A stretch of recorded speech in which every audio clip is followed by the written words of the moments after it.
안녕하세요, 최재천입니다. 최재천의 신간산책, 오늘 소개해드릴 책은 조지프 나이 교수의 미국의 세기는 끝났는가입니다. 조지프 나이는 뭐 다들 잘 아실 텐데 스마트 파워가 공력의 크기고 그런 시대가 와 있다, 그런 파워가 세상을 지배한다, 이런 탁월한 이론을 가진 사람이고, 또 현실 정치에도 늘 참여를 해서 국가 정책에 대한 자문, 특히 미국 외교안보 정책에 대한 여러 영향을 끼치고 있고, 주로 민주당 미국 계열에서 자문을 하고, 클린턴 대통령 때도 그러했고, 또 힐러리 클린턴 국무장관에도 많은 영향을 미쳤다고 알려져 있죠. 하여튼 제목이 재밌습니다. 미국의 세기는 끝났는가. 주로 중국과의 비교를 통해서, 그리고 과거로 돌아가서는 로마와의 비교를 통해서 미국의 세기는 있지도 않았고, 여전히 중국의 부상은 현실이 아니다, 이런 재미있는 이론을 펴고 있는 작지만 대단히 의미 있는 책입니다. 예. 네, 경제력 규모로 봤을 때 미국의 세기라고 하면 20세기 중반쯤이 되겠고요. 10년 안에 미국이 어떤 그 세기 끝나고 중국이 세계 최대 경제 대국이 되지 않을까 하는 전문가들이 많더라고요. 오늘 정말 그 미국의 세기를 끝냈는지 한번 살펴보도록 하겠습니다. 예, 그렇습니다. 시청자분들께 본격적으로 소개해드리기 전에 먼저 온북TV에서 준비한 소개 영상부터 함께 하시겠습니다. 미국의 세기는 끝났는가? 이 책의 저자인 국제정치학계의 세계적인 석학 조지프 나이 교수는 중국의 부상과 미국의 쇠퇴라는 화두가 급부상하고 있는 시기에 과연 미국의 세기는 끝났는가란 의미 있는 질문을 던지며 자유주의 관점에서 그 해답을 찾고 있습니다. 미국이 정말 패권 국가인 적이 있는가란 의문을 제기하면서도 아직 세계 어느 국가도 미국에 필적할 수 없다는 것이 저자의 결론입니다. 하지만 미국이 앞으로도 자신의 지위를 유지하기 위해서는 국내외에서 현명한 전략적 선택을 할 필요가 있을 것이라고 말합니다. 역사적으로 초강대국, 그러니까 일종의 제국의 시대가 있다라는 겁니다. 네. 얼마 전에도 저희들이 그 공진성 교수가 번역한 제국이란 책 함께 읽은 적이 있었습니다만, 최근 분석한 100년 주기로 세계 초강대국의 지위에 변화가 있다는 그런 재밌는 학설을 낸 조지 모델스키 교수가 있는데요. 이분은 이렇게 분석을 합니다. 이 책이 인용한 바에 따르면 포르투갈은 1516년부터 1540년까지 강대국, 그 다음 네덜란드가 1609년부터 1640년, 영국이 1714년부터 1740년, 그 다음에 1815년부터 1850년, 이 두 차례라는 겁니다. 미국은 1914년부터 1945년 그 1차, 2차 세계대전의 지위를 거치면서 이렇게 됐다라는 거죠. 근데 이런 기준과는 달리 조지프 나이 교수는요, 아니다, 이건 반쪽 헤게모니다. 헤게모니 시대라고 부를 수는 없다. 도리어 미국이 최고 혹은 탁월한 지위를 누린 시기다, 이 정도로 부르는 게 맞다는 겁니다. 그리고 더구나 소련이 있었기 때문에 미국의 힘과 소련의 힘이 거의 맞붙어서 균형을 유지하는 양극체제였을 뿐이지 절대적인 헤게모니 시대라고 볼 수는 없다. 그래서 굳이 따지자면, 설사 있었다면 제2차 세계대전 이후로 45년 이후로 1970년까지, 그렇다면 1945년을 기준으로요, 세계 GDP의 2분의 1이 미국 겁니다. 근데 지금은 4분의 1 수준으로 떨어져 있거든요. 한 16조 달러 정도 되니까, 16, 7조 달러 정도 되니까 이때가 헤게모니 시대인데, 그렇다고 하더라도 사실은 소련과 대항하는 그런 양극 체제였기 때문에 우리들이 분석하는 헤게모니 시대, 미국의 독점적인 세기는 결코 있었 적도 없었고 앞으로도 그러진 않을 것이다, 이런 분석에서 출발하고 있습니다. 예.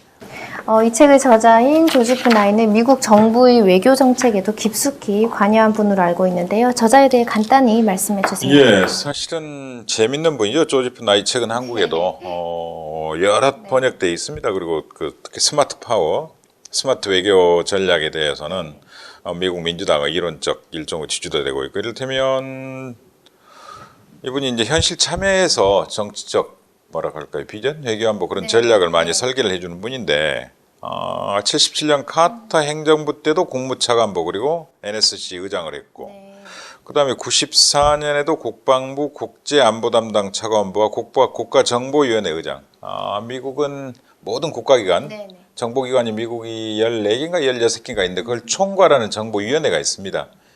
거기서 일종의 문민 통제를 가하고 있는데 정보기관의 위원석 때문에 그 위원장도 하셨고 그 다음에 동아시아 정책도 했고 수립한 부분도 있고 여기 주요 서서 있네요. 국제분쟁의의 소프트파워, 권력의 미래, 제국의 패러독스.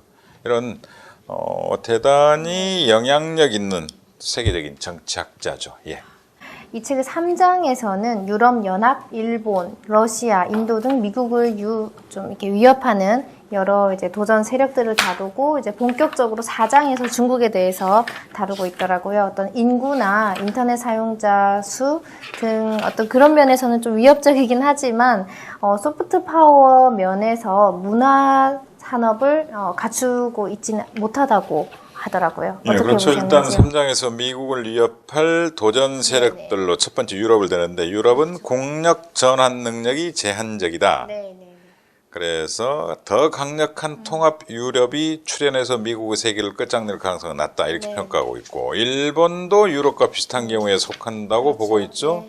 다만 유럽과 일본이 힘을 합쳐서 점차 심각해지고 있는 초국가적 문제들, 전통적 이슈 말고 안보나 전쟁 같은 거 말고 다른 것들에 대처할 거대한 자원풀을 만들 필요가 있다. 러시아에 대해서는 대단히 비판적으로 쓰고 있고 인도에 대해서는 인도의 장점, 특히 이제 공용어인 영어 사용 인구가 전 세계에서 거의 가장 많은 수준이잖아요. 5천만 명에서 1억 명에 이르기 때문에 그 이야기를 들면서도 이 비교가 있는데요. 중국 인구의 95%가 읽고 쓸 줄 알아요. 문맹률이 해독이 된 거죠. 근데 인도는 이런 인구가 63%에 불과해요. 근데 이 책에 쓰진 않았습니다만 중국은 805 그러니까 80년대 이후에 한 자녀를 낳으면서 생산 가능 인구가 대단히 늙어갑니다. 고령화, 초고령화로 가고 있어 큰일인데 젊은 층 인구, 생산 가능 노동 인구는 전 세계에서 인도가 가장 센 나라예요.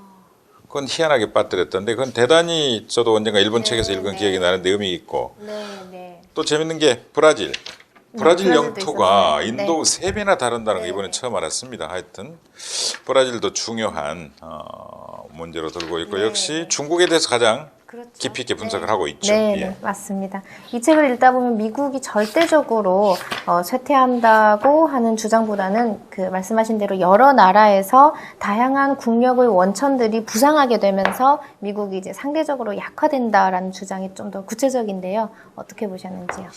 그렇습니다. 일단 이번 전제 자체가 당신들이 상정하는 그런 제국 수준의 초강대국 수준의 헤게모니를 미국은 행사한 적이 없었다.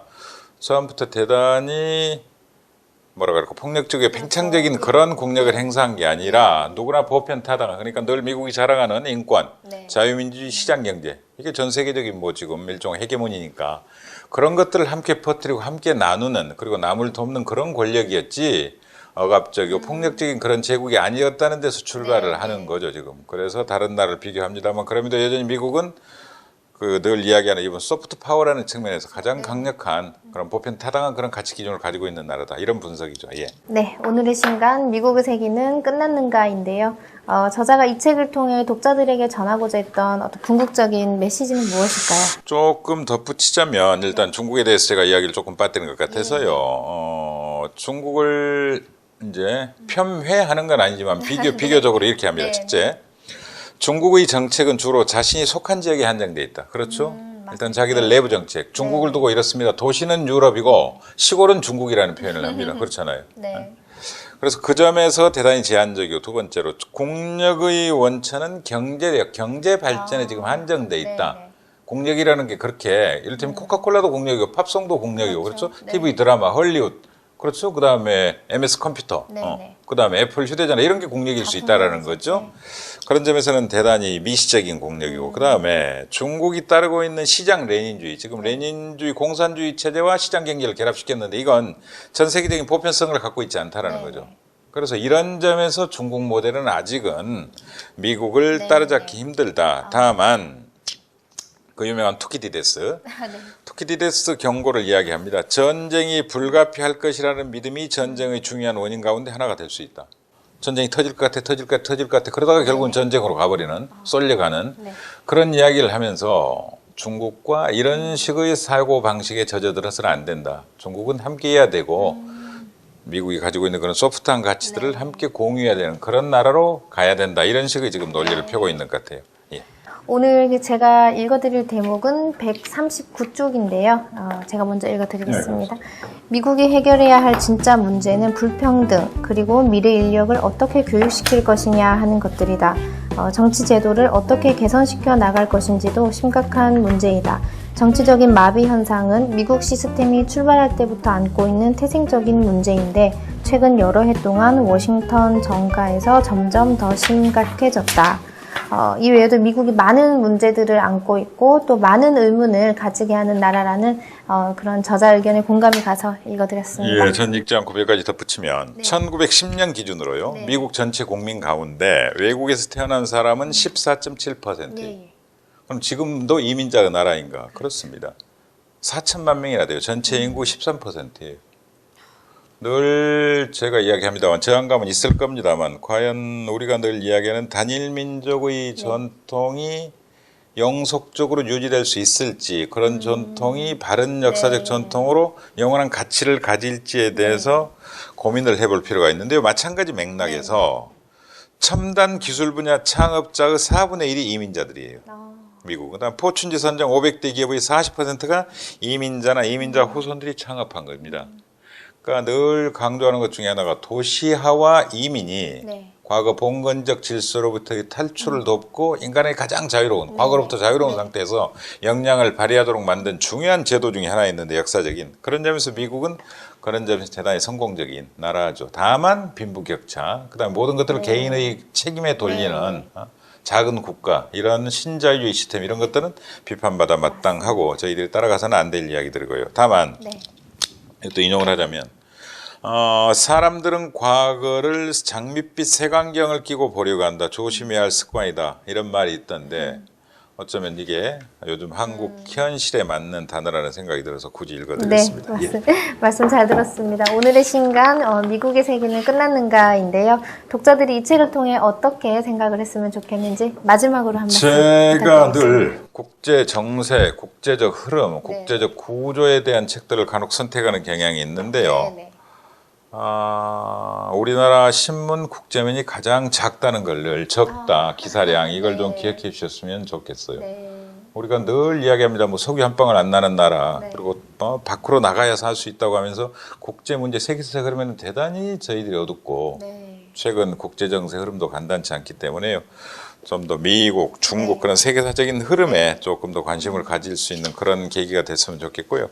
이런 책들을 그때그때 또 번역해 주시는 우리 출판 관계자들, 번역자분들에게도 특별한 감사 인사를 좀 전하고 싶습니다. 지금까지 최재찬의 신간산책, 오늘은 미국의 세계는 끝났는가를 바탕으로 여러분들과 이야기를 나눴습니다. 감사합니다.